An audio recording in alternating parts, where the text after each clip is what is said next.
جھونپڑی والے شخص نے سرد لہجے میں جواب دیا کہ پانی نہیں ہے۔ میں نے قریب ہی سیمنٹ کی بنی ٹینکی پر نظر ڈالی جس میں پانی تھا۔ بوڑھے نے کہا یہ پانی اونٹوں کے پینے کے لیے ہے، آپ چاہیں تو پی سکتے ہیں۔ اور پھر وہ گدلا پانی انڈین پائلٹ نے پیا بھی اور اس پانی سے 4 بوتلوں کو بھر بھی لیا۔ پھر انڈین پائلٹ نے 20 روپے نکالے اور اس بوڑھے شخص کو دے دیے اور کہا کہ میرے بارے میں کسی کو نہیں بتانا۔ اور باگو نے اس بوڑھے سے پوچھا کہ اس گاؤں کا کیا نام ہے؟ تب جھونپڑی والے بوڑھے نے بتایا کہ اس گاؤں کا نام پیرانی کا پار ہے۔ یہ سن کر بارگو کے پیروں تلے زمین کھسک گئی کیونکہ وہ سمجھ رہے تھے کہ یہ بٹالہ گاؤں ہے۔ اس کا مطلب یہ تھا وہ انڈیا کی نہیں بلکہ پاکستان کی سمت جا رہے تھے۔ انہوں نے اپنا راستہ بدلا اور دوبارہ چلنے لگے۔ تھوڑی دیر بعد وہ آرام کرنے کے لیے ایک گڑھے جیسی جگہ پر لیٹ گئے اور فیصلہ کیا کہ اندھیرا ہونے کے بعد وہ آگے بڑھیں گے۔ ابھی انڈین پائلٹ نے آنکھیں بند ہی کی تھی تو انہیں محسوس ہوا کچھ لوگ انہیں دیکھ رہے ہیں۔ جب انڈین پائلٹ نے آنکھ کھولی تو اس نے اپنے سامنے 3 افراد کو پایا جو اسے گھور رہے تھے، اور بارگو سے انہوں نے پوچھا کہ تم کون ہو؟ بارگو نے وہی پرانا جواب دیا کہ میں فلائٹ لیفٹیننٹ منصور علی خان ہوں اور انڈین فوج نے میرا جہاز بٹالہ کے قریب گرا دیا ہے۔ تب ان لوگوں نے کہا کہ تم ہمارے ساتھ ہمارے گاؤں چلو۔ پھر انڈین پائلٹ بارگو نے ان لوگوں سے لاکھ کہا کہ میرا ہیلی کاپٹر آنے والا ہے جو انہیں کراچی لے جائے گا، لیکن وہ گاؤں والے نہیں مانے اور انہوں نے کہا کہ تم انڈیا کی سرحد کی سمت جا رہے تھے، تم ہمارے ساتھ ہمارے گاؤں چلو۔ تب بارگو نے ان 3 افراد سے پوچھا کہ میں سرحد سے کتنی دور ہوں؟ تو ان نوجوانوں نے بتایا کہ آپ 15 کلومیٹر دور انڈین سرحد سے ہیں۔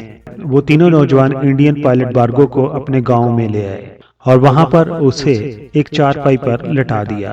پھر گاؤں کے اسکول کے ایک ہیڈ ماسٹر ان کے پاس آئے اور انہوں نے سوال کرنا شروع کر دیے کہ آپ پاکستان کے کس علاقے سے ہیں؟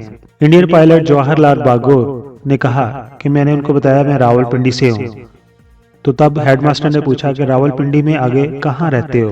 لیکن انڈین پائلٹ کو راول پنڈی میں آگے کسی علاقے کا نام نہیں یاد تھا۔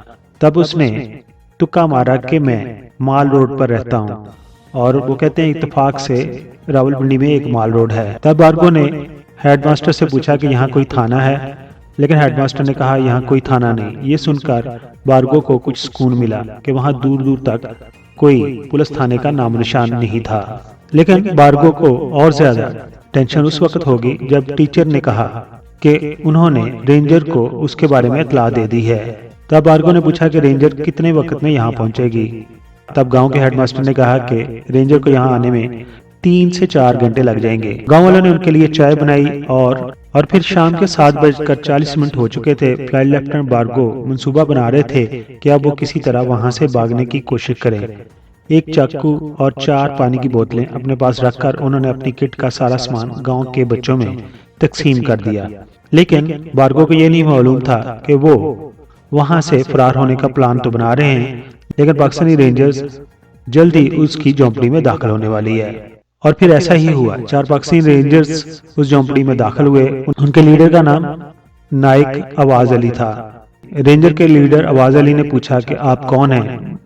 انڈین پائلٹ بارگو نے وہی پرانی کہانی سنائی کہ وہ فلائٹ لیفٹیننٹ منصور علی خان ہیں۔ تو رینجر کے لیڈر آواز علی نے کہا ٹھیک ہے۔ پھر آواز علی ان کی ہر چیز کا معائنہ کر رہا ہے جو انہوں نے بچوں کو دی تھی، جن میں ایک چھوٹے چاقو پر میڈ ان انڈیا لکھا ہوا تھا۔ اور جب رینجر کے لیڈر کی انڈین پائلٹ کی گھڑی پر نظر پڑی تو اس پر پاکستان کا وقت نظر آ رہا تھا، لیکن پھر بھی آواز علی نے کہا کہ ہمیں تم پر شک ہے کہ تم انڈین ہو۔ انڈین پائلٹ نے جب یہ سنا تو وہ بہت پریشان ہوا، اور پھر انڈین پائلٹ نے کہا کہ آپ اپنے افسر کو بلاؤ، میں اس کو بتاؤں گا کہ میں کون ہوں۔ تب رینجر کے لیڈر آواز علی نے کہا میں ہی آفیسر ہوں۔ تب انڈین پائلٹ نے سختی سے جواب دیا کہ تم آفیسر نہیں ہو۔ اس پر رینجر کے لیڈر آواز علی نے میرا آخری امتحان لیتے ہوئے مجھ سے کہا ٹھیک ہے اگر تم مسلمان ہو تو ہمیں کلمہ پڑھ کر سناؤ۔ اور انڈین پائلٹ جو کہ مسلمان نہیں تھا، اس نے کبھی کلمہ پڑھا ہی نہیں تھا اور کبھی سنا بھی نہیں تھا۔ وہ کلمہ نہیں بلکہ صرف قلم کو جانتا تھا، اور اس نے آواز علی کو کہا کہ کافی عرصہ ہو گیا ہے میں نے کلمہ پڑھا نہیں، اس لیے مجھے یاد نہیں آ رہا اور کمر میں بھی بہت درد ہو رہا ہے۔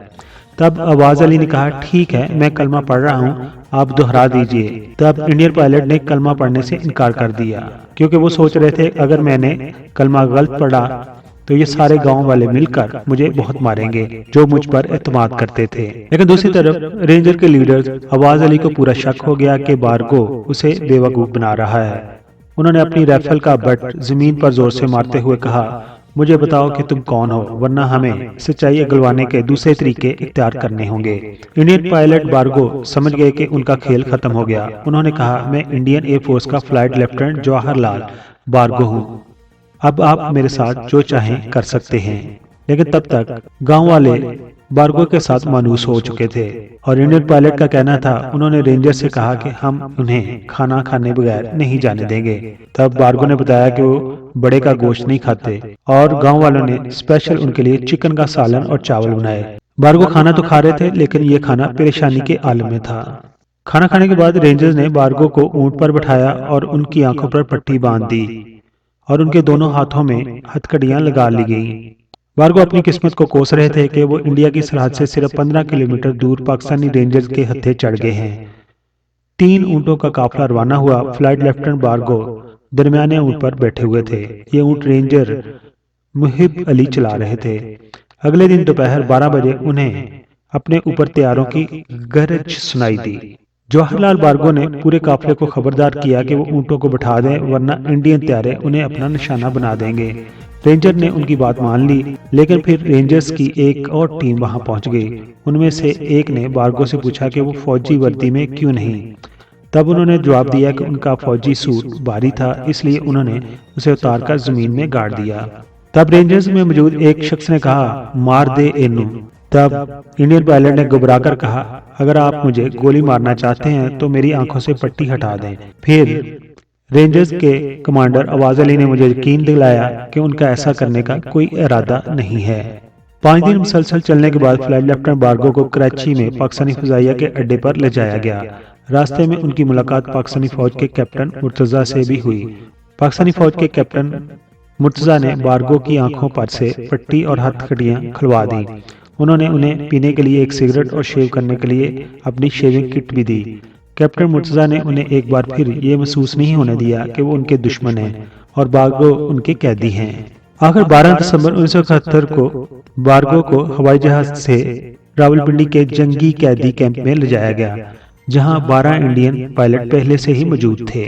بارگو ابھی راولپنڈی جیل میں ہی تھے کہ انہیں خبر ملی کہ پاکستانی فوجیوں نے ڈھاکہ میں انڈین فوجیوں کے سامنے ہتھیار ڈال دیے ہیں۔ انڈین پائلٹ بارگو اور ان کے ساتھی 1 سال تک پاکستانی جیل میں رہے۔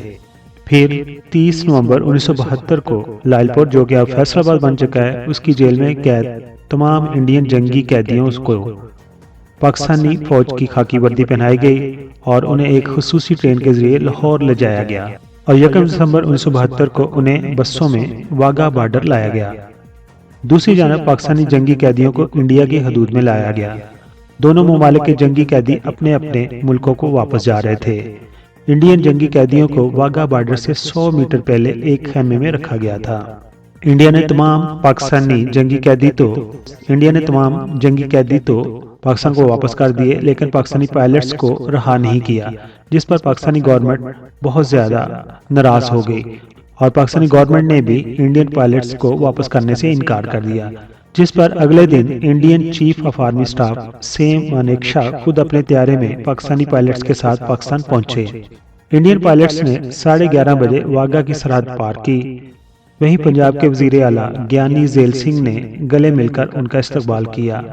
انڈین پائلٹ بارگو کو اب وہ کلمہ زبانی یاد تھا جس کی وجہ سے انہیں پاکستان میں گرفتار ہونا پڑا، یعنی لا الہ الا اللہ محمد رسول اللہ۔ دوستو، ہمارا یہ چینل نیا ہے، ہمیں آپ کا پیار چاہیے، آپ کی محبت چاہیے۔ ایسی ہی سچی کہانی کو سننے اور دیکھنے کے لیے ہمارے چینل کو سبسکرائب ضرور کیجیے اور لائک بھی کیجیے۔